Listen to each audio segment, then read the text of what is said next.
Hello angels, welcome back. Today I thought I'd talk a little about Comic-Cons. As some of y'all may know, San Diego Comic-Con begins on Wednesday and it will all be online.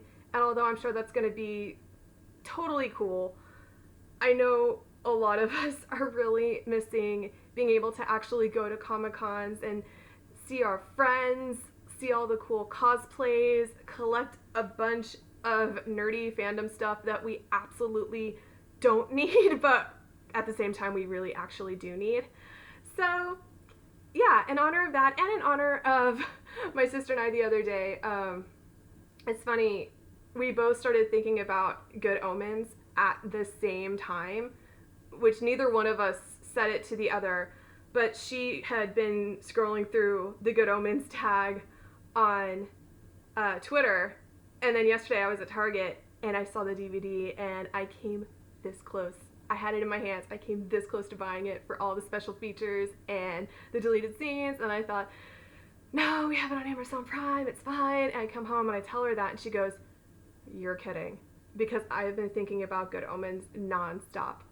Let me tell y'all, when this series came out last year, we were obsessed with it. It was actually our first, okay, no, that's a lie. Her first cosplay was casual Princess Leia. She has this white dress and she made me do her hair up in the little space buns, which she has, you see this hair that I got? She has stick straight hair, which I don't know how to work with, but I still had to try and put it up in the little space buns, and that was hard, y'all. But yeah, so she's done a few cosplays before, but Good Omens was the first thing that I really watched and was like, oh my gosh, I think it would be so fun to casual cosplay as Crowley and Aziraphale. So here I am. I am clearly the demon. See, like I said, we didn't really, for either one of our cosplays, we didn't really go all out. We used clothes that we really already had and ordered the effects. Like, I ordered these sunglasses. I did not originally have these sunglasses. They're cool, though. And I also ordered, his little scarf thing is really hard to find.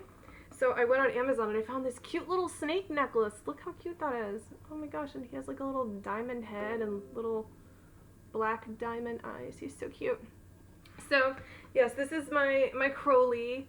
My Aziraphale is currently out in the pool, or else I'd have her join me. But anyway, yeah, I thought, I'm in a Good Omens mood. It's almost Comic-Con. Let's talk about the Comic-Con experience, both as a fan and as an author. So, I guess my first Comic-Con was, I want to say it was back in like 2015, maybe even 14. I'm pretty sure it was 15. I don't know for sure.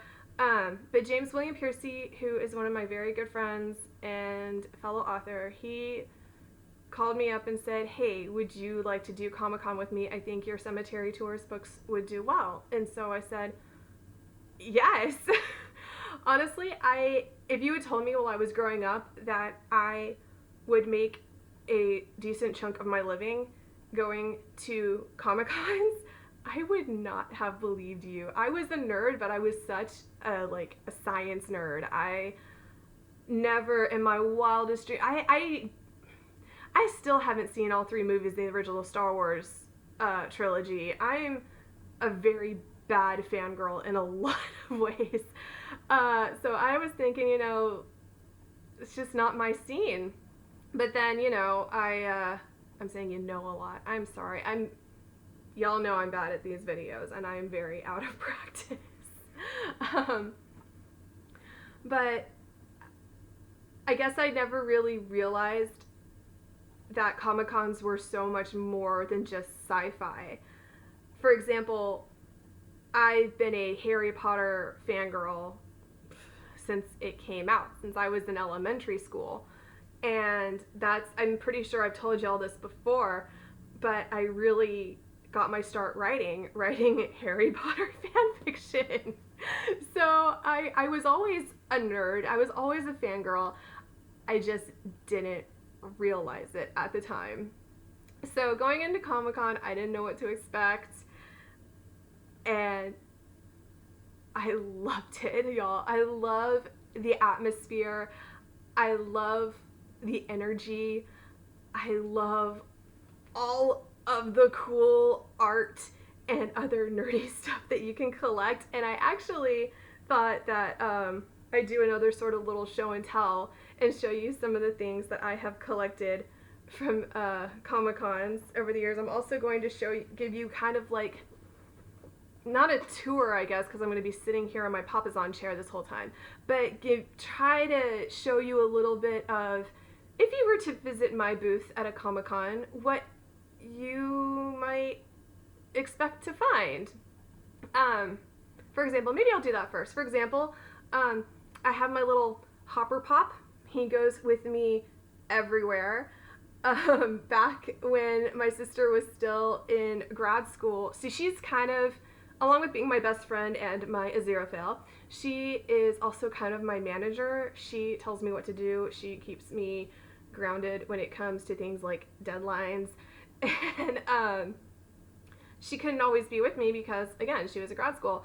So she bought me this little Hopper to be kind of my road trip Comic-Con buddy, and he goes with me to all of my Comic-Cons. I do love me some Hopper. And by the way, I am still going to do a Stranger Things video, which will come with a preview of my newest book, Trashy Suspense novel. I'm just waiting for the okay from, again, my manager to let me know that the first chapter is okay to share.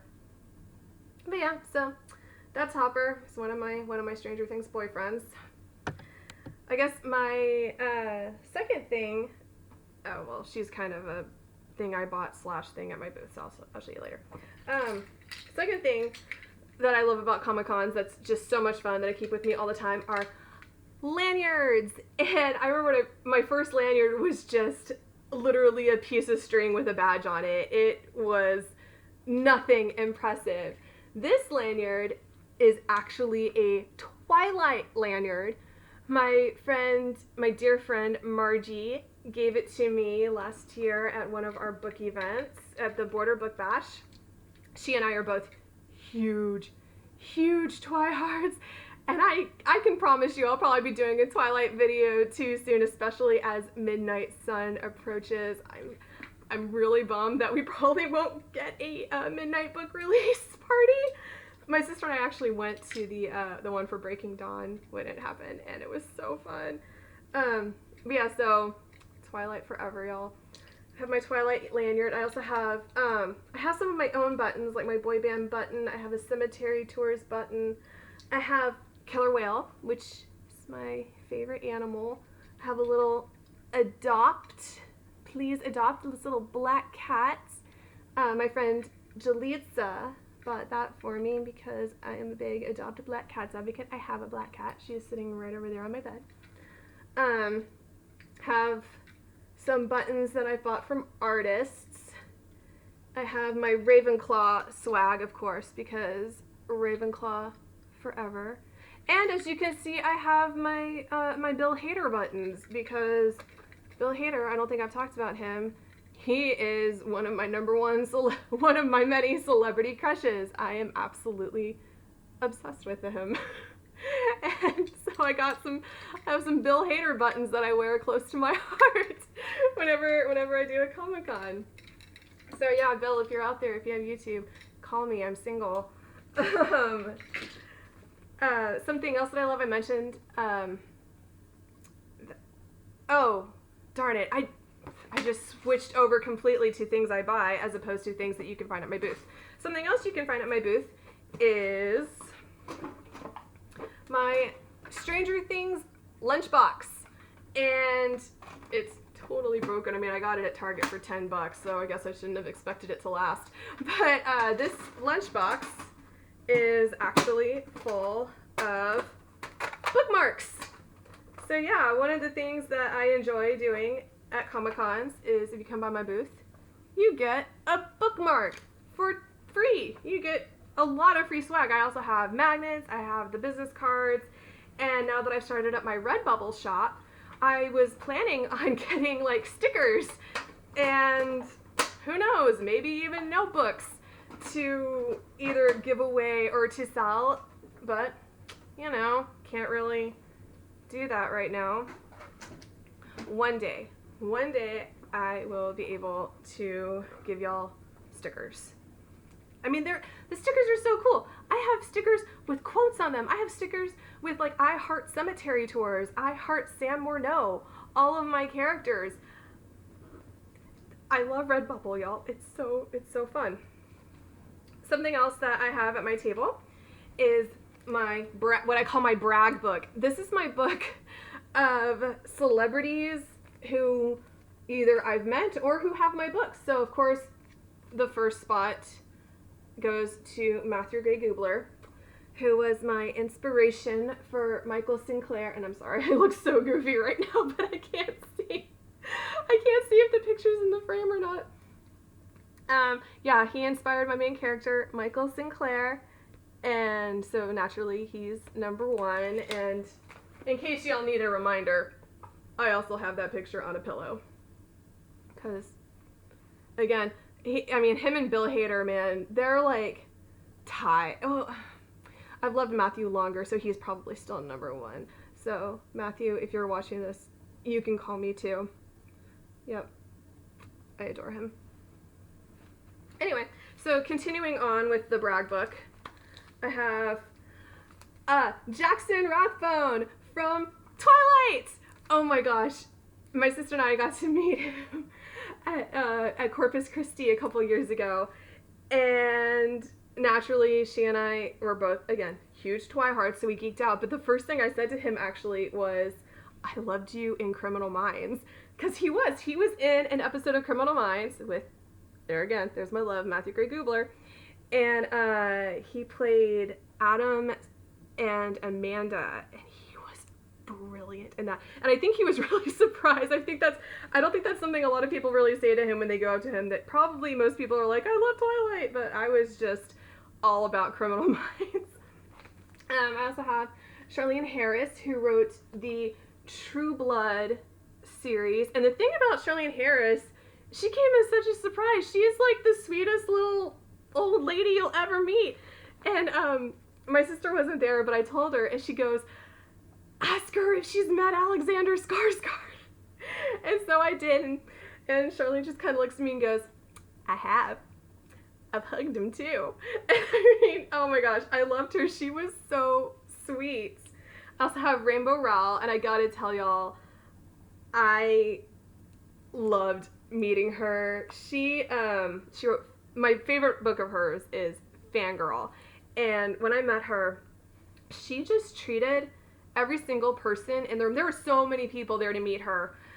And she treated every single person like they were the only person in the room. And I thought that was, oh my gosh. I always said that she's one of the authors that I would love to be like. I always would love to make time for everyone. Should I ever be so lucky that a room full of people would want to meet me? I don't know.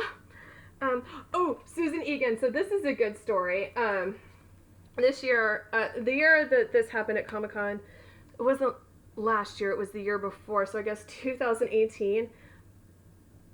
This probably isn't something that I should be admitting right now, especially in the midst of coronavirus, but I was so sick in 2018. I had a killer case of bronchitis. I don't remember most of Comic-Con 2018 because I was chugging Robitussin and popping Tylenols to try, or Advils to try to get my fever down. I mean, I was so sick. My chest would hurt every single night. I had to go to the doctor twice. Finally, they gave me an inhaler to help me feel better, but if I met you that year and if I gave you bronchitis, I am really sorry.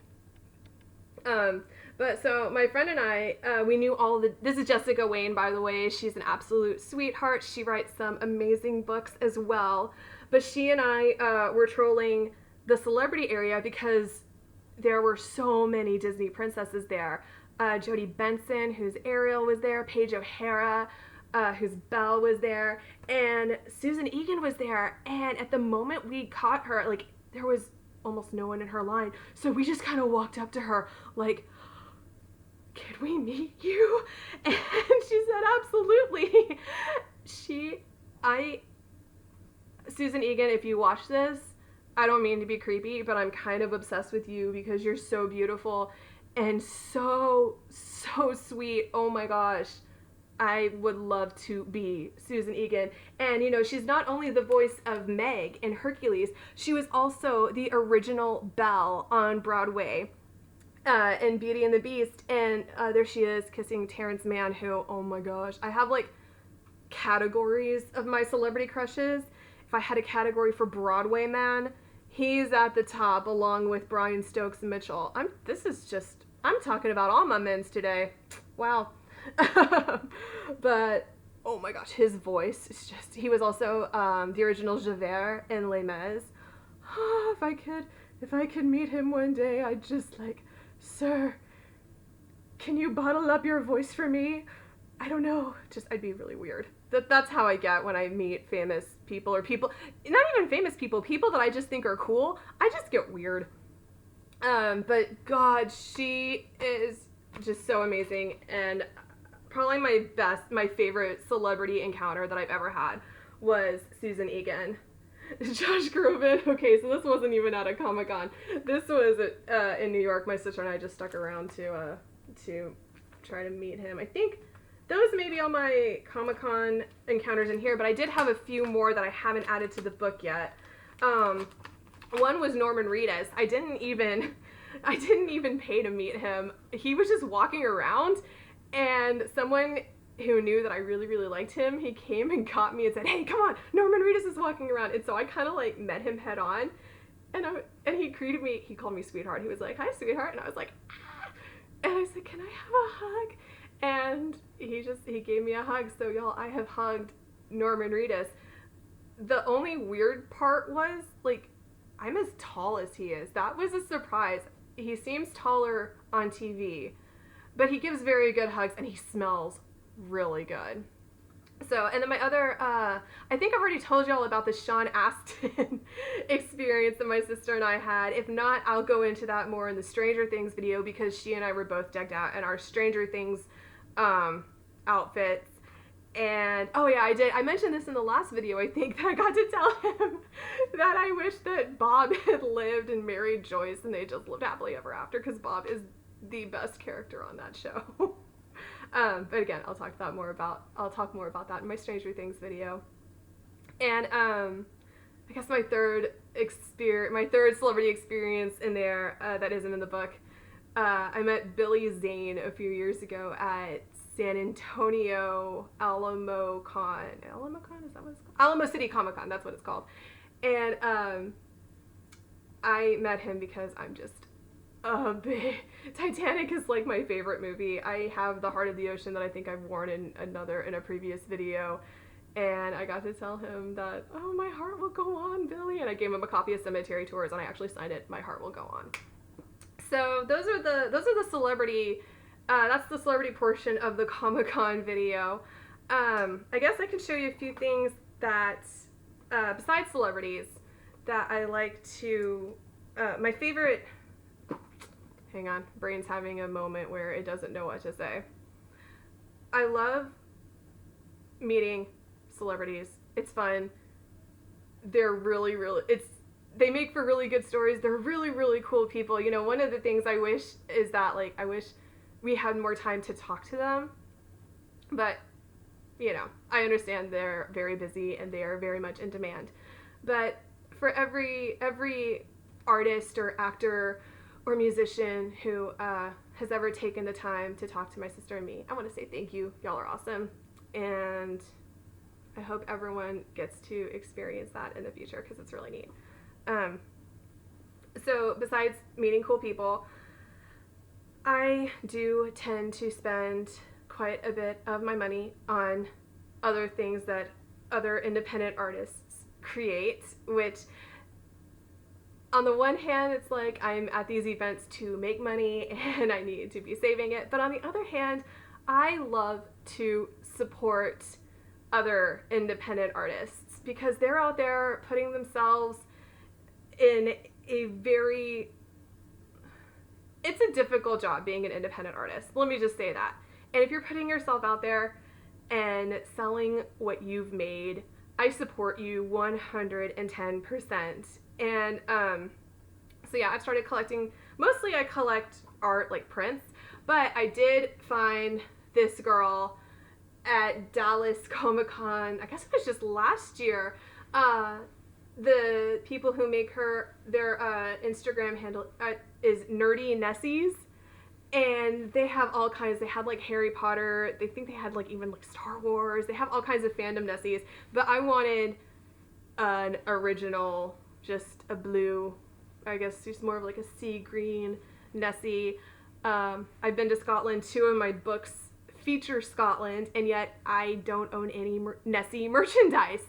And so I thought, okay, I have to have this Nessie, and she can sell like trashy romance novel in the Forced Cemetery Tours book for me. I mean, even in the Forced Cemetery Tours book, they even have a night where they search for Nessie. So I mean, I had to have my own nerdy Nessie, and she goes with me to all of my Comic Cons too. She's one of my little con buddies. I love her. Finally, here are a few. I just thought I'd share a few of the prints that I have received from, or okay, I didn't receive them. I bought them.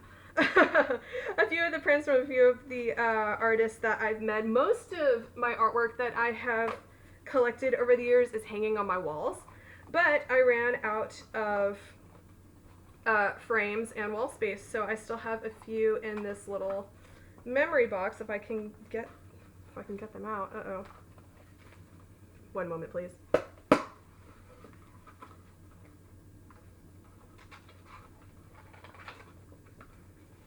Okay, well, let's see if I have the ones I want to show. I think I do.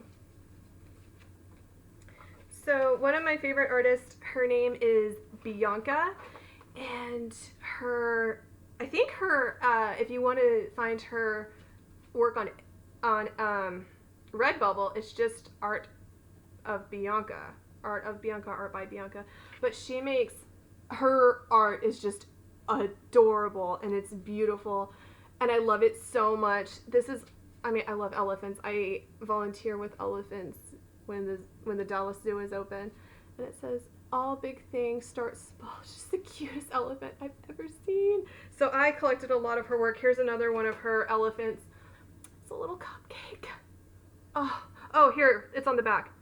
Art of Bianca. So if you go to Redbubble, go to Art of Bianca, all one word.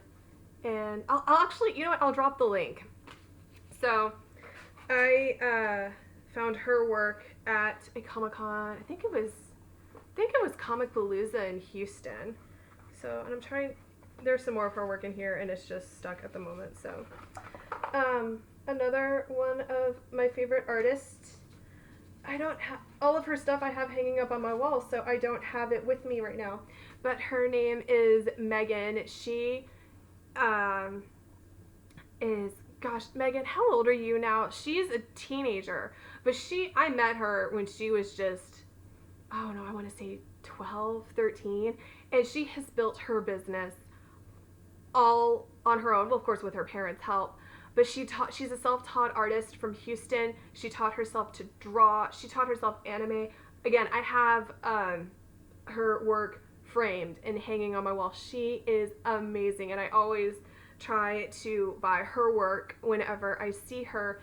And all these artists I'm mentioning, I will include a link down at the bottom of this video. So stay tuned for that. And finally, my third favorite artist that I have met, her name is Holly, and her business is Flying Frog Illustrations. Oh my goodness, I have so much of her work. I have, let's see, hanging on my wall, I have 1, 2, 3, 4, 5. Yeah, I have at least, well, okay, 1, 2, 3, 1, 2, 4, 5, 6, 7.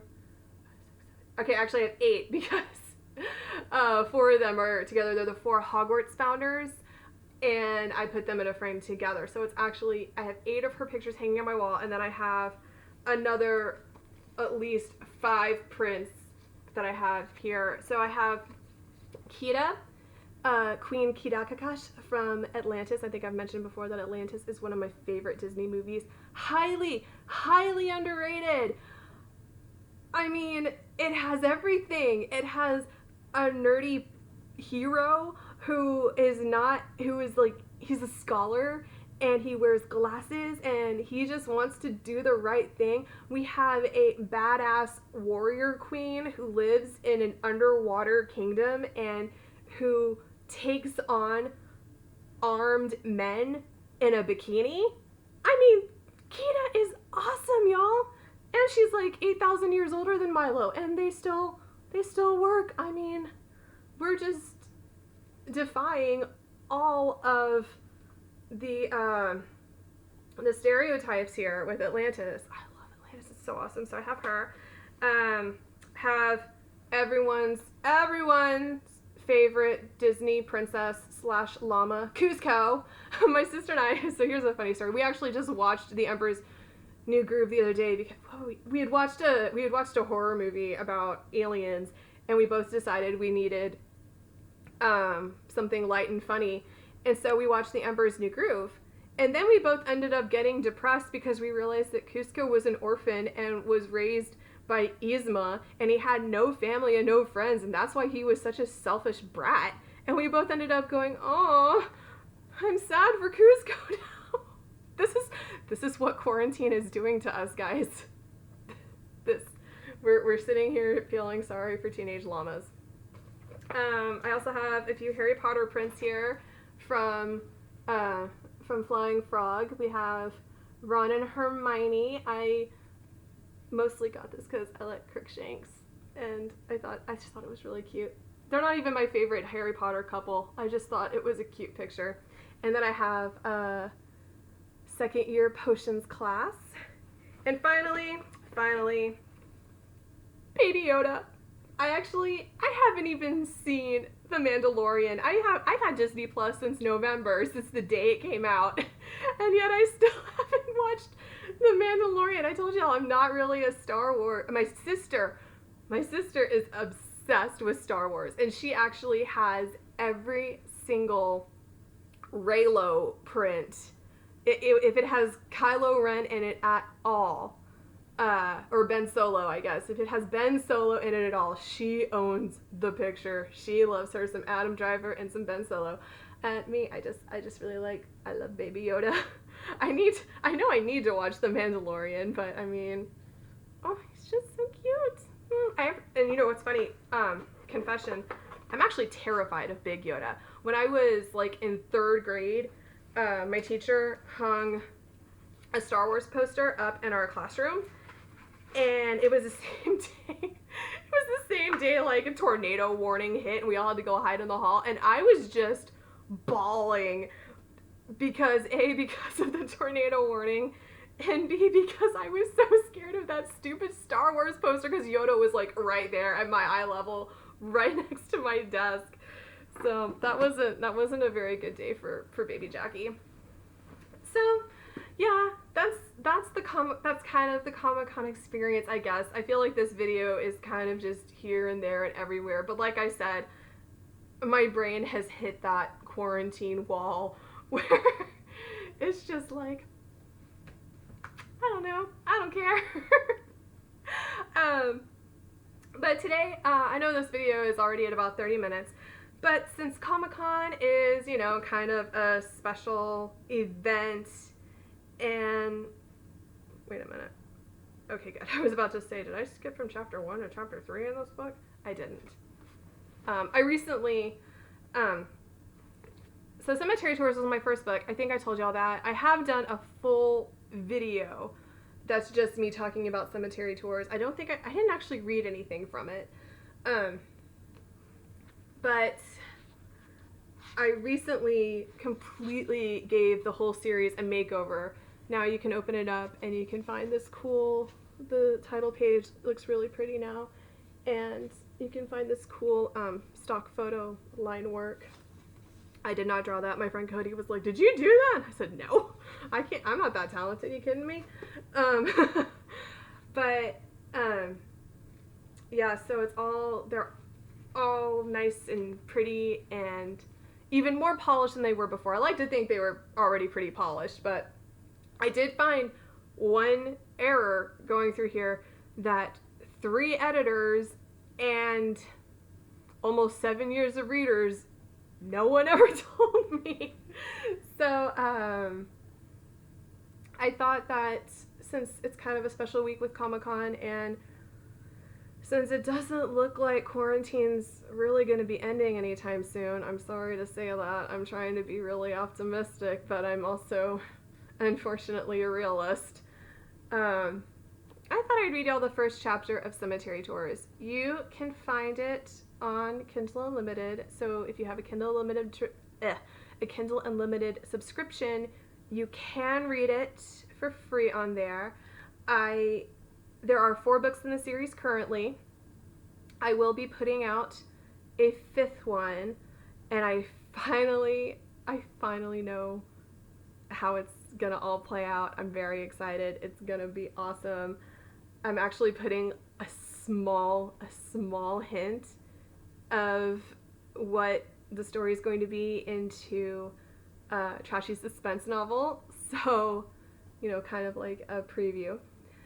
But yeah, so I thought I'd just gonna read y'all the first chapter of Cemetery Tours. I hope you enjoy it, and I'm taking these glasses off because I can barely see in them. That's probably why this video has been so awkward, because I'm sitting here trying to be like, oh, I can't see. Okay. So, Cemetery Tours, Chapter 1. It was a lazy Saturday morning, and as usual, Michael Sinclair was trying to decide how to spend it. Throughout the long work week, he would compose a mental list of things he would rather be doing: reading one of the several books he'd accumulated over the years, taking advantage of his apartment complex's great swimming pool, or even making another pathetic attempt at learning to ride a bicycle. But by the time the weekend actually rolled around, he was so worn out, all he wanted to do was sleep in and spend the rest of the day lounging around in his pajamas, eating cereal, and catching up on Doctor Who. Today was no exception. He was rummaging through his near-empty pantry, kicking himself for forgetting to go to the grocery store yet again, when a movement out of the corner of his eye distracted him. New neighbor alert! Brink, Michael's friend and occasional roommate, announced and heaved himself onto the couch, propping his long legs up on the coffee table. Next door? Michael asked. Mrs. Riggs, his mean old property manager, had been trying to rent out the apartment next to him for ages. It was no secret around the Riverview apartment complex that Building 17 was some kind of cursed. All tenants of the 2-story building, at one time or another, had complained of strange noises, power failures, unexplained cold spells, and an overall feeling of unease and ill will. Only Michael Sinclair of apartment 1723 seemed immune. It was for that very reason that Mrs. Riggs figured he must somehow be the source of her other tenants' discomfort. Fortunately, she didn't have any sort of evidence to support her claims. Otherwise, she would have him evicted right on the spot. Yep, young couple. That lady probably gave them a discount or something. Although the entire building suffered from technical difficulties, Mrs. Riggs had a much harder time keeping the second floor inhabited than its lower-level counterparts, especially the apartment next door to 1723. Wonder how long they'll last. Before Michael could offer an estimate, a muffled thud, accompanied by a yell and the sound of shattering ceramic dishware, resonated through the hallway just outside his front door. Cereal forgotten, Michael hurried to the door and pulled it open to see a young man sprawled across the landing. Next to him, broken plates and metal dining utensils spilled out of an old, flimsy cardboard box held together by a substantial amount of duct tape. Damn it, he muttered to himself as he scrambled to collect the shards of plates that had scattered across the landing. Are you okay? Michael asked. Fine, just tripped, the young man replied gruffly. Here, let me help you. Michael dropped down next to his new neighbor and began to gather the pieces of broken plates and silverware that had gone astray. Gavin? A new voice called. Michael turned to see a young woman with dark blonde hair sprinting up the stairs. What happened? Are you all right? She knelt down in front of Gavin and placed a hand on his shoulder. I'm fine, Kate. Can't say the same for our dishes, though. Gavin rose up on his knees and dropped a handful of shattered plates into the box. Oh well, they were secondhand anyway. For the first time, she acknowledged Michael. Hi, I'm Kate. This is my brother Gavin. I'm Michael. I'm, your new neighbor. I'm also, he realized, looking into her pretty hazel eyes, still in my pajamas. You look familiar to me. Have we met before? I don't know, Michael replied, though he was sure they hadn't. Most of the women Michael knew he met through his job at the local library. Besides, he would have remembered a girl as pretty as Kate. Maybe we passed each other when you came to check out the apartment. Maybe, Kate said, gathering up the box of broken dishes. Kate, let me. Gavin took the box from her. As soon as he stood up, Michael noticed his bloodied, scuffed-up knee through his torn jeans. Kate saw it too and gasped. Gavin, you need to get a Band-Aid on that. It's fine, just a scrape. Besides, all of our first aid stuff is buried in one of the boxes. I have some Neosporin if you need it, Michael offered. Gavin answered, no, it's all right, as Kate asked simultaneously, do you mind? Not at all. Michael quickly retreated back to his apartment, where he immediately shed his plaid pajama bottoms and white undershirt and replaced them with a pair of jeans and a polo shirt. Then he grabbed the yellow tube of Neosporin and a handful of Band-Aids from his bathroom drawer. Less than a minute later, he headed back across the landing, where Kate and Gavin had left their door open. He knocked once before poking his head in.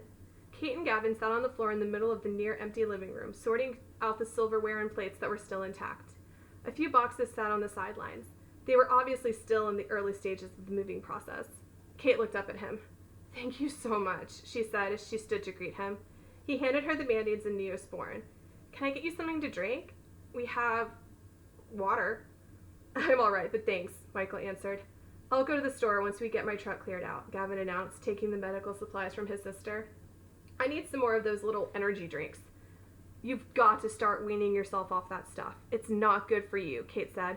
Do you have a sister, Michael? Gavin asked. No. Do you want one? I'm serious, Kate crossed her arms. You throw those back like an alcoholic at an open bar. Gav, that stuff is going to kill you. Kate, you're paranoid and exaggerating, Gavin told her, applying Neosporin to his injured knee. Although Michael agreed that Kate was being a little extreme, she may have been onto something. Gavin didn't look very healthy at all. Although he couldn't have been more than a year or two younger than Michael's 27, his light hazel eyes were sunken and surrounded by dark shadows. His messy hair and 5 o'clock shadow were the same dark blonde color as Kate's, but his complexion was much paler, even a little gray in comparison to her rosy glow. He looked almost like someone going through some sort of withdrawal. No, I'm not. Your addiction to that stuff is probably the reason you're so tired all the time. It's like being hooked on over-the-counter pain medicine. Eventually, it's going to make the problem worse. Says the girl who can't function without 3 cups of coffee every morning. Caffeine addiction is no joke, Kate, Gavin patronized. Fine, drink your little energy drug, but don't come crying to me when you need a new kidney. Kate, do you work in medicine? Michael asked. She's an interior decorator, Gavin remarked. An overprotective, germophobic, control freak of an interior decorator. I am not a control freak, I just think you need to take better care of yourself. I do take care of myself. But we've been moving stuff since 6 a.m. If I don't get some sort of energy boost, I'll be unconscious by noon. Well, it's 11:10 now. Guess we better get a move on. Do you have anyone helping you? Michael asked. No, our father's out of town and our mother has a bad back. We had a few friends come over last night and they helped us haul some of the heavier stuff down to the trailer we rented. But they all had plans today, Kate explained. Do you need an extra hand? This time it was Kate who said, Oh, Michael, we couldn't ask that of you. Well, Gavin replied, We'll pay you. You don't have to pay me. I don't have anything to do today. If I wasn't here, I'd be wasting the day in front of the television. Well, we can at least buy you lunch, Kate said. Is Subway okay? Michael wasn't sure what it was about her, but he had a feeling he would have agreed to anything she offered him. Subway's great, he told her. An hour later, they'd just cleared out Gavin's truck and all 3 were starving. Kate and Michael assured Gavin that they could handle the last few boxes while he got ready to run to Subway and the supermarket. Michael was making his way back down to the truck when he noticed something. A stack of laminated flashcards hooked together on a single silver ring, laying in the middle of the sidewalk. Michael stooped down and picked them up. The word red was scrawled in red marker across the top card. Below that card, the word orange in orange marker, yellow in yellow marker, and so on. Michael was so busy wondering what they were for, he barely noticed Kate approaching him. What's that? She asked. Nothing. I think a neighbor kid must have dropped them. Michael showed them to her. Actually, those are mine, Kate admitted, taking the cards from him and stuffing them into her pocket. She must have seen the curious look in Michael's eye because she explained, About a week after New Year's Eve, I was in a car accident. I hit my head pretty good, and when I woke up, I couldn't remember the names of any of the colors. I still recognize them. I know that the color of a fire truck is the first color in the rainbow. I just can't for the life of me remember the names. The doctors call it color anomia. Ironically, I have no trouble remembering that. I've never even heard of that, Michael told her. Brain injuries are funny things, Kate replied, climbing into the back of Gavin's pickup truck and handing Michael another box. Anyway, that's the reason Gav and I moved in together. Our parents didn't want me living alone after my head trauma. And since I really didn't want to move back in with them, Gav offered to be my roommate. Kate grabbed the last box and duffel bag and jumped down next to Michael. Once they reached the apartment, Kate dropped the box and duffel and collapsed onto the floor, right in front of the giant box fan that Gavin had set up amidst the plastic bags and cardboard boxes heaped all around the living room. You know what's going to be a lot of fun? She asked, closing her eyes and savoring the blast of cool air emanating from the fan. Dragging that couch up here. I'm trying not to think about that, Gavin muttered from the kitchen counter as he scribbled down a list of things to get at the grocery store. Kate, what do you want to drink? Gatorade. I need electrolytes. What kind? This one. Kate held up her blue flashcard. Got it. Gavin jotted it down. Michael, do you want some Gatorade? I'll take some red, thanks, he said. Once Gavin was gone, Michael took a seat on the floor next to Kate. She'd had the right idea, settling down in front of the fan. Even with the air on high, the apartment still felt stuffy in the mid-June Dallas heat. So, Michael, tell me about yourself, Kate said, gazing up at him from her spot on the floor. Not sure what there is to tell, Michael replied honestly. He really wasn't a very interesting person. Where do you work? How long have you lived here? I work in inventory and shelf books at the library. Exciting, I know, he said. Kate grinned. I've lived here for 5 years, ever since I graduated from college. Where did you go to school? UNT. I majored in interdisciplinary studies and minored in psychology. Back when I wrote this, for some reason, I thought, where you went to college was a big conversation. I was 23 when I started this, so I was still in grad school. So it was a really big part of my life. That's pretty cool, Kate told him. Sort of, Michael shrugged. What about you? I know Gavin said you were an interior decorator. Yeah, I graduated from SMU 2 years ago with a degree in art and design. Got my job as a decorator about a month later, and that's what I've been doing ever since. Do you enjoy it? Yeah, I do. I hope you don't mind me asking, but is it difficult, with the color thing? Kate stared at the ceiling as she contemplated her answer. It was pretty annoying at first, but my boss has been so wonderful about the whole situation.